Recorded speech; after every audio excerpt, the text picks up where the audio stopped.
बिस्मिल्लाहिर्रहमानिर्रहीम, अस्सलामुअलैकुम। Welcome to my YouTube channel.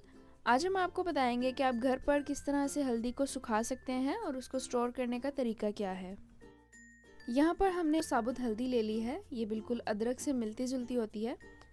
ये ज़्यादातर सर्दियों में मिलती है और आपको किसी भी सब्ज़ी वाली दुकान से बआसानी मिल सकती है। सबसे पहले हमने इसको अच्छी तरह से धो लिया था। इसको धोने का भी वही तरीका है जिस तरह आप सारी सब्जियां धोते हैं। इस तरह से धोएं कि उसके ऊपर से सारी मिट्टी उतर जाए और हल्दी साफ़ सुथरी हो जाए। अब दूसरी तरफ हम पानी को गर्म कर लेंगे, हल्दी डालेंगे और हमने इसको पकाना नहीं है, सिर्फ एक उबाल आने के बाद इसको बाहर निकाल लेंगे।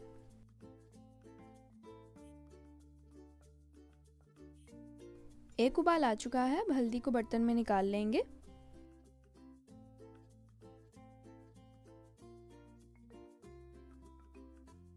अब इसको थोड़ी देर पड़ा रहने देंगे ताकि ठंडी हो जाए। अब थोड़ी थोड़ी हल्दी डालते जाएंगे और हावन दस्ते की मदद से इसको कूट लेंगे। आप चाहें तो यही काम चॉपर में भी कर सकते हैं, उसमें बहुत आसानी से हो जाएगा। ये देखें, हमने इस तरह से इसको मोटा मोटा कूट लिया है। अब इसको एक बर्तन में निकालते जाएंगे और ये आप ध्यान रखिएगा कि जिस बर्तन में आप डाल रहे हैं वो स्टील का हो, क्योंकि अगर आप किसी दूसरे बर्तन में डालेंगे तो हल्दी का कलर उस बर्तन को चढ़ जाएगा।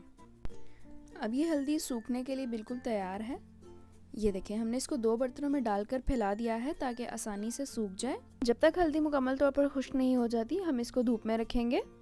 धूप में रखते हुए ये एहतियात करें कि आप इसके ऊपर कोई साफ़ कपड़ा दे दें, इस तरह से इसके अंदर जरासीम वगैरह नहीं जाएंगे। ये देखें, माशाल्लाह 7 से 8 दिनों में हल्दी मुकम्मल तौर पर खुश्क हो चुकी है। ये मौसम पर भी डिपेंड करता है कि अगर बादल हैं तो उसको सूखने में थोड़ा टाइम लगेगा, लेकिन अगर धूप है तो जल्दी सूख जाएगी।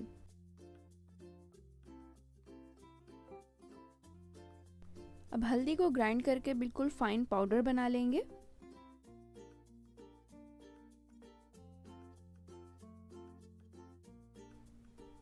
ये देखें, ये बिल्कुल अच्छी तरह से खुश्क हो चुकी है।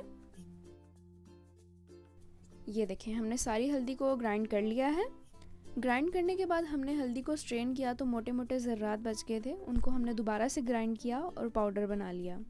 और ये देखें, माशाल्लाह हमने घर में बहुत ही आसान और मुफीद तरीके के साथ खालिस हल्दी पाउडर तैयार कर लिया है। अब हल्दी पाउडर को स्टोर करने का तरीका ये है कि आप इसको किसी भी कंटेनर में या जार में डाल के रख लें और जब तक आप चाहें आप इसको इस्तेमाल कर सकते हैं, इसको कुछ भी नहीं होगा। अगर आपको यह आसान सा तरीका अच्छा लगा हो तो इस वीडियो को लाइक करना और दोस्तों के साथ शेयर करना बिल्कुल ना भूलिएगा। अगर आपने अब तक मेरे यूट्यूब चैनल अराई फूड प्लस को सब्सक्राइब नहीं किया तो जल्दी से जाएं और सब्सक्राइब करें। साथ में दिए हुए बेल आइकन के बटन को भी प्रेस कर दें ताकि मेरी नई आने वाली वीडियो आपको सबसे पहले मिल सके। अल्लाह ताला हम सबको अपने हिफ्ज़-ओ-अमान में रखे, इसी दुआ के साथ अल्लाह हाफिज़।